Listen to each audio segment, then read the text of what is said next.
nous allons maintenant voir s'il existe un lien entre deux unités de volume. La première, les centimètres cubes, les décimètres cubes, les millimètres cubes, et la deuxième, les litres, les centilitres, les décilitres. Pour cela, j'ai pris un cube de 10 cm de côté. Et vous savez que 10 cm, c'est égal à 1 décimètre. Donc, chaque arête de mon cube mesure 1 décimètre. Pour calculer le volume de ce cube, je vous rappelle la formule côté fois côté fois côté. Donc, 1 décimètre fois 1 décimètre fois 1 décimètre. Ce qui me donne 1 décimètre cube. Donc, le volume de ce cube est égal à 1 décimètre cube. Ensuite, j'ai pris une bouteille et j'ai mis 1 litre d'eau dans cette bouteille. Et maintenant, la question qu'on va se poser, est-ce que je vais pouvoir verser la bouteille, c'est-à-dire mes 1 litre d'eau, dans mon cube? Qu'est-ce qui va se passer? Est-ce que ça va déborder? Est-ce que ça ne va pas déborder? C'est ce que nous allons voir. Donc là, j'ai pris mon cube et je vais verser mes 1 litre d'eau dans mon cube de côté 1 décimètre. Donc je verse entièrement la bouteille. Je m'approche du bord. Et donc là, en fait, on voit que ça ne déborde pas. Conclusion, 1 litre d'eau est égal à 1 décimètre cube.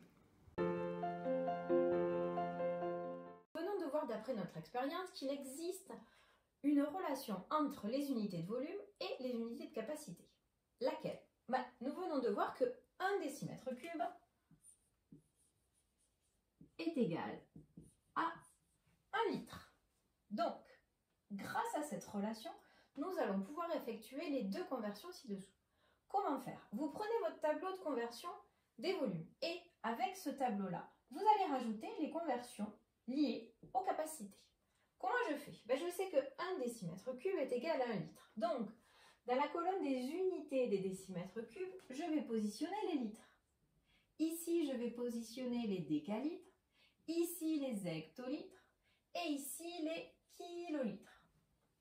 De ce côté-là, les décilitres, centilitres et millilitres. Donc, dans ce tableau-là, j'ai aussi ajouté la conversion des capacités. Donc,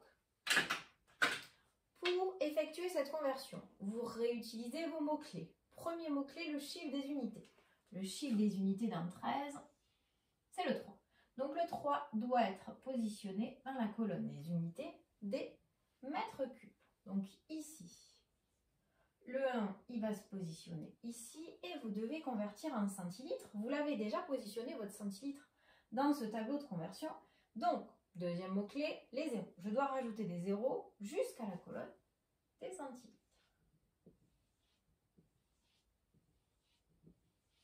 Ici, ce qui nous donne 1 300 000 centilitres.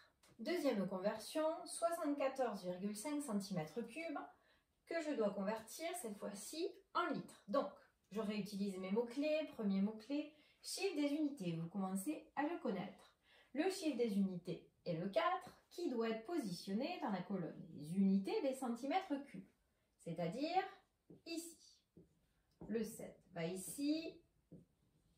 La virgule ici et le 5 ici. Vous remarquez que la virgule me sert toujours à séparer deux unités différentes. Deuxième mot-clé, des zéros. Donc je dois rajouter des zéros pour compléter jusqu'à la colonne des litres. Ici et ici. Je vois que j'ai complété la colonne des litres. C'est bon. Troisième mot-clé, virgule. La virgule doit être positionnée dans la colonne des litres. Donc elle doit être ici.